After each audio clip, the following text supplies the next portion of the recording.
Unang Samuel Kapitulo 26. Muling kinaawaan ni David si Saul. Isang araw, may pumuntang mga taga-Ziph kay Saul sa Gibi at nagsabi, nagtatago po si David sa kabululan ng Hakayla, na nasa harap ng Jeshimon. Kaya umalis si Saul patungo sa ilang ng Ziph kasama ang 3,000 na kanyang piniling tauhan mula sa Israel para hanapin si David. Nagkampo sila sa tabi ng daan sa kabululan ng Hakayla, na nasa harap ng Jeshimon. Si David ay nagtatago sa disyerto.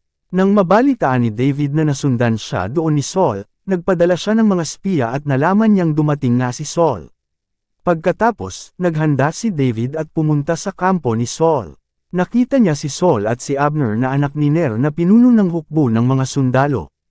Napapalibutan si Saul ng mga natutulog na sundalo na natutulog. Tinanong ni David si Ahimelech na Heteo at si Abishai na anak ni Zeruiah at kapatid ni Job, sino sa inyo ang sasama sa akin para pumasok sa kampo ni Saul? Sumagot si Abishai, ako po, sasama ako sa inyo. Kaya pinasok nina David at Abishai ang kampo ni Saul, at natagpuan nila itong natutulog, na ang sibat ay nakatusok sa lupa sa yulunan ni Saul. Sinabi ni Abishai kay David, sa araw na ito, ipinagkaloob sa inyo ng Diyos ang tagumpay laban sa inyong kaaway. Payagan niyo akong saksakin siya ng sibat na iyon at nang mabaon hanggang sa lupa. Isang saksak ko lang sa kanya at hindi na kailangang ulitin. Pero sinabi ni David kay Abishai, huwag mo siyang patayin. Parurusahan ng Panginoon ang sinumang papatay sa kanyang piniling hari. Sinisiguro ko sa iyo, sa presensya ng buhay na Panginoon, na ang Panginoon mismo ang papatay sa kanya, o mamamatay siya sa digmaan o dahil sa katandaan. Pero huwag sanang ipahintulot ng Panginoon na ako ang pumatay sa kanyang piniling hari. Kunin na lang natin ang sibat at ang lalagyan niya ng tubig na nasa kanyang yulunan at umalis na tayo. Kaya kinuha ni David ang sibat at ang lalagyan ng tubig na nasa yulunan ni Saul at umalis na sila. Nakaalis sila nang walang nakakaalam o nakakakita sa nangyari, walang nagising sa kanila dahil pinahimbing ng Panginoon ang kanilang pagtulog.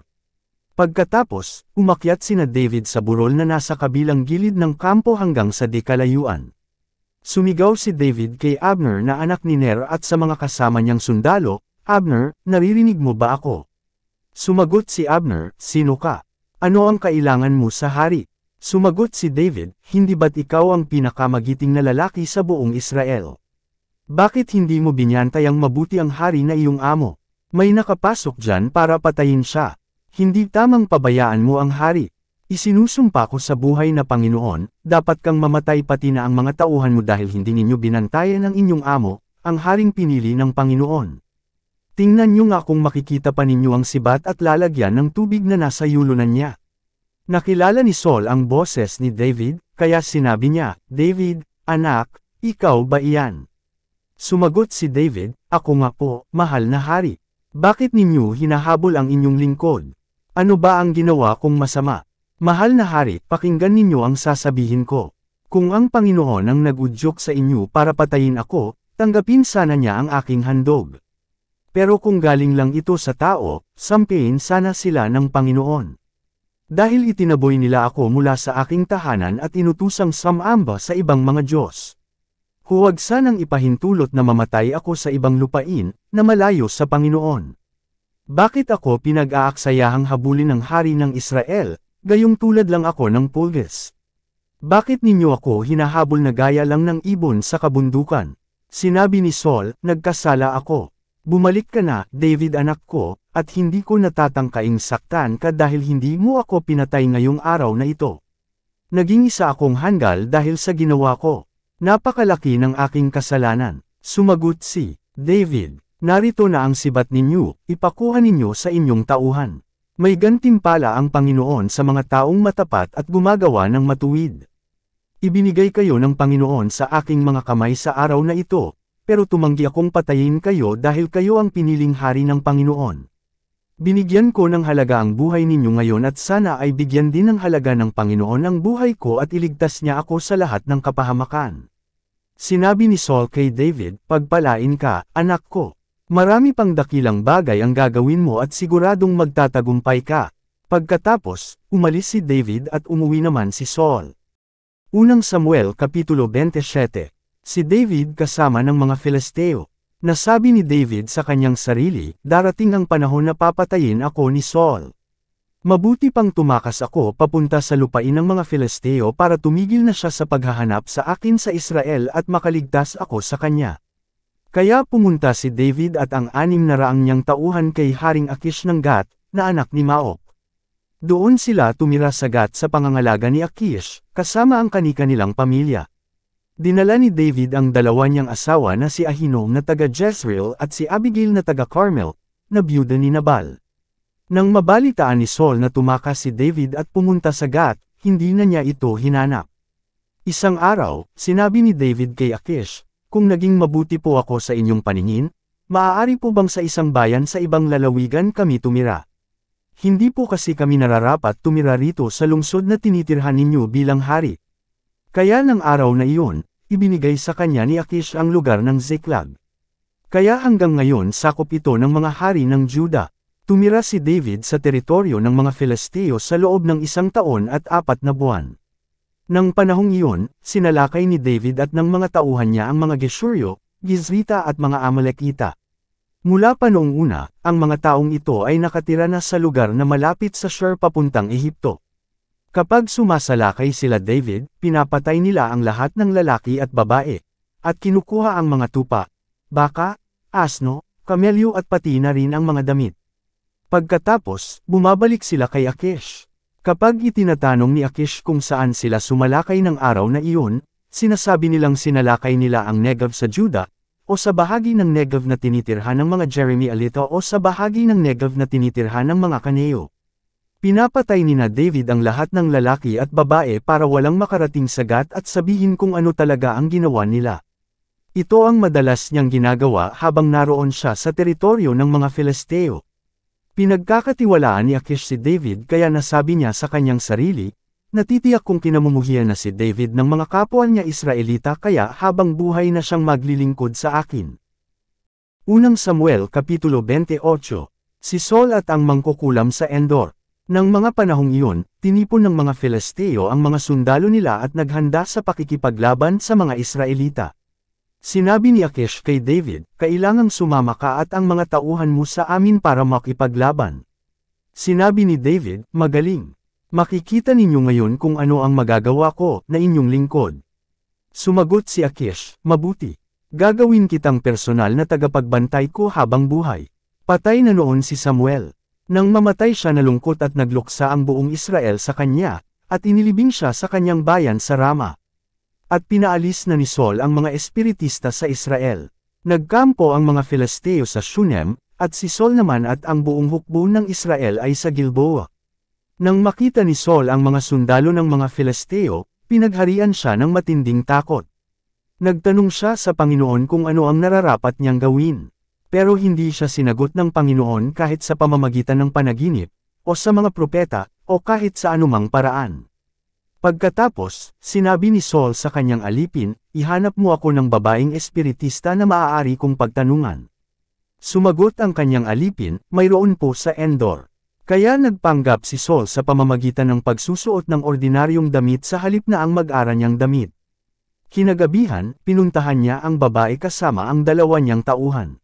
Pagdating nila, sinabi ni Saul sa babae, "Gusto kong makipag-usap sa kaluluwa ng isang tao."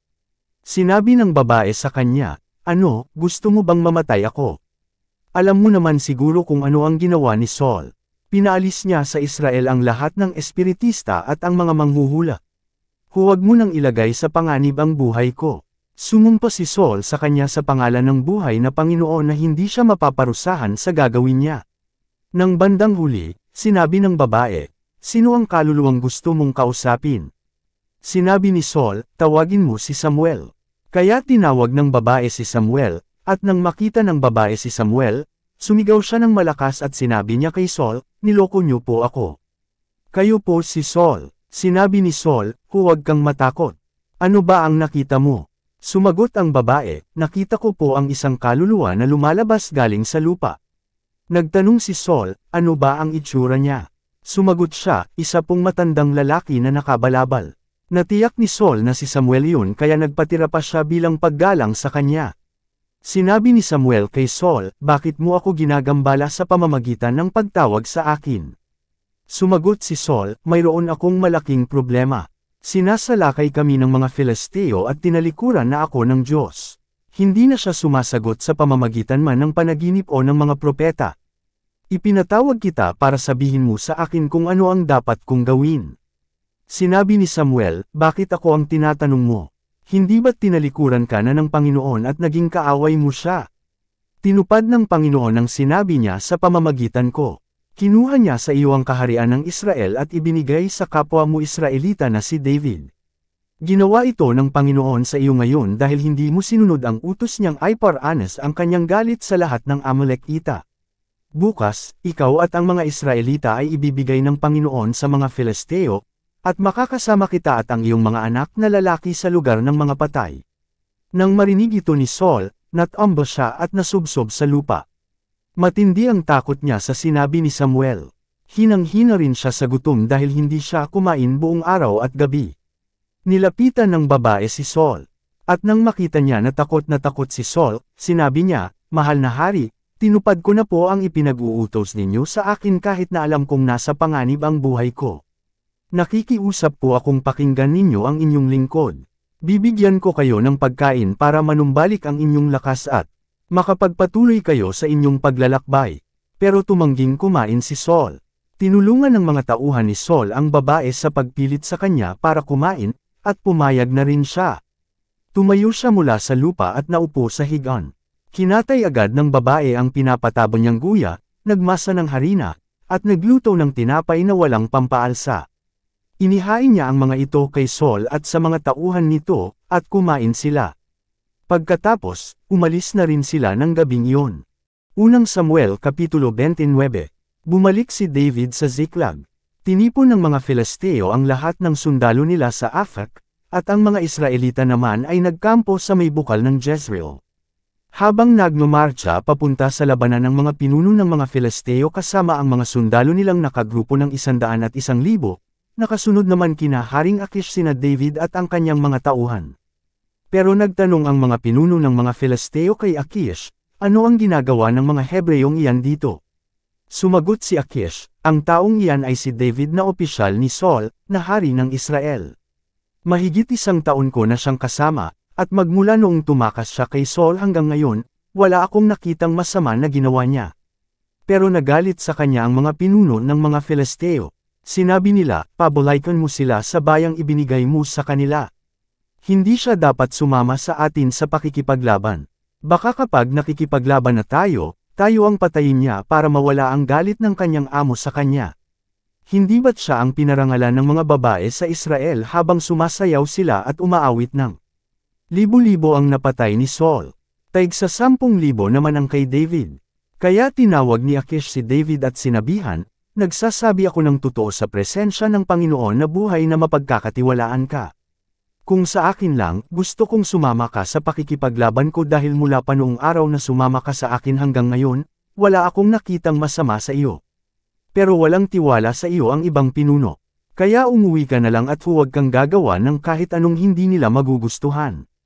Umuwi ka ng matiwasay." Tinanong siya ni David, "Ano po ba ang kasalanang nagawa ko mula nang sumama ako sa inyo hanggang ngayon, mahal na hari? Bakit hindi ako pwedeng samamang makipaglaban sa mga kaaway ninyo?" Sumagot si Akish, "Alam ko na mabuti kang tao tulad ng isang anghel ng Diyos. Pero ayaw kang isama ng aking mga commander sa labanan. Maaga kang bumangon bukas, at umuwi ka kasama ang mga tauhan mo bago pa sumikat ang araw." Kaya maagang bumangon sina David at ang kanyang mga tauhan para bumalik sa lupain ng mga Filisteo, at pumunta naman ang hukbo ng mga Filisteo sa Jezreel. Unang Samuel Kapitulo 30. Sinalakay ni David ang mga Amalekita. Nakarating si David at ang mga tauhan niya sa Ziklag ng 3 araw. Sinalakay ng mga Amalekita ang Negev at Ziklag. Nilusob nila ang Ziklag at sinunog ito. Banihag nila ang mga babae at ang lahat ng tao dito, bata man o matanda. Walang pinatay kahit isa pero banihag nila ang mga ito sa kanilang pag-alis. Nang makarating si David at ang mga tauhan niya sa Ziklag, nakita nila na nasunog na ang kanilang lugar at ang kanilang mga asawa at anak ay banihag. Kaya si David at ang mga tauhan niya ay umiyak ng husto hanggang maubusan sila ng lakas dahil sa pag-iyak. Kasama sa mga bihag ang dalawang asawa ni David na si Ahinoam na taga Jezreel at si Abigail na taga Carmel na byuda ni Nabal. Sobrang nag-alala si David dahil masama ang loob ng kanyang mga tauhan sa pagkabihag ng mga asawa at anak nila, at balak nilang batuhin siya. Pero pinalakas siya ng Panginoon na kanyang Diyos. Kaya sinabi ni David sa paring si Abiathar, na anak ni Ahimelech, dalhin mo sa akin ang espesyal na damit ng pari. Dinala nga ito ni Abiathar sa kanya. Nagtanong si David sa Panginoon, hahabulin ko po ba ang mga sumalakay sa amin? Matatalo ko po ba sila? Sumagot ang Panginoon, oo, habulin mo sila. Siguradong matatalo mo sila at mailigtas mo ang mga bihag. Kaya lumakad si David kasama ang 600 niyang tauhan at nakarating sila sa lambak ng Besor. Nagpaiwan doon ang 200 niyang tauhan dahil pagod na sila para tumawid pa sa lambak. Pero nagpatuloy si David sa paghabol kasama ang 400 niyang tauhan. Nakita ng ilang mga tauhan ni David ang isang Egyptyo sa bukid. Dinala nila ito kay David, at binigyan nila ng tubig at tinapay. Binigyan din nila ang Egyptyo ng kapirasong tuyong igus at 2 tumpok ng pases, dahil 3 araw na siyang hindi kumakain ni umiinom. Pagkatapos niyang kumain, nanumbalik ang kanyang lakas.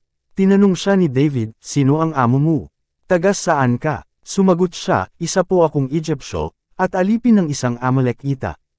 Iniwan ako ng amo ko, 3 araw na po ang nakakaraan dahil nagkasakit ako. Bigla po naming sinalakay ang mga Kirteos sa Negev, sa lupain ng Juda at ganoon din ang katimugang bahagi ng Negev na tinitirhan ng mga angkan ni Caleb. Sinunog din po namin ang Ziklag. Nagtanong si David sa kanya, masasamahan mo ba kami sa mga taong bumihag sa pamilya namin? Sumagot siya, opo, kung maipapangako nyo sa pangalan ng Diyos na hindi nyo ako papatayin o ibabalik sa aking amo, sasamahan ko po kayo sa kanila. Kaya sinamahan ng Egyptyo sina David sa mga Amalekita. Doon, nadatnan nila ang mga Amalekitang nakakalat na kumakain, umiinom at nagkakasayahan, dahil marami silang nasamsam sa lupain ng mga Filisteo at Juda. Sinalakay sila ni David at ng mga tauhan niya, mula sa paglubog ng araw hanggang sa kinagabihan ng sumunod na araw. Walang nakatakas sa mga Amalekita, maliban sa 400 kabataang lalaki na sumakay sa kamelyo nila at tumakas. Nabawi ni David ang lahat ng kinuha sa kanila ng mga Amalekita pati ang 2 niyang asawa. Walang nawala, bata man o matanda, lalaki man o babae, o kahit ano sa mga nakuha ng mga Amalekita.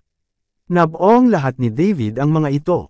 Pagkatapos, nakuha rin niya ang lahat ng tupa at baka, at pinona ng mga tauhan niya ang mga hayop na ito sa harapan ng iba pang mga hayop habang sinasabi, ito ang mga samsam para kay David. Nang makarating na sina David sa lambak ng Besor, sinalubong sila ng 200 niyang tauhan na hindi nakasama dahil sa sobrang pagod.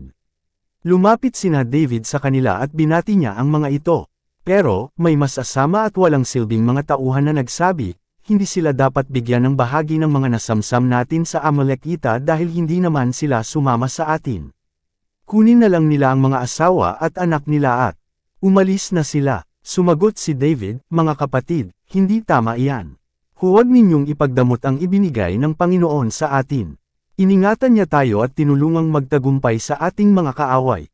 Sino sa tingin ninyo ang makikinig sa inyo? Dapat bigyan ng lahat. Pareho lang ang bahagi ng mga nagpaiwan para magbantay sa kagamitan at ng mga sumama sa labanan. Ang tuntuning ito ay ginawa ni David para sundin ng mga Israelita, at ipinapatupad pa rin ito hanggang ngayon. Nang dumating sila sa Ziklag, pinadalhan niya ng ilang bahagi ng mga nasamsam nila ang mga kaibigan niyang tagapamahala ng Juda, kasama ang mensaheng, ito ang regalo ko sa inyo galing sa mga nasamsam namin sa mga kaaway ng Panginoon.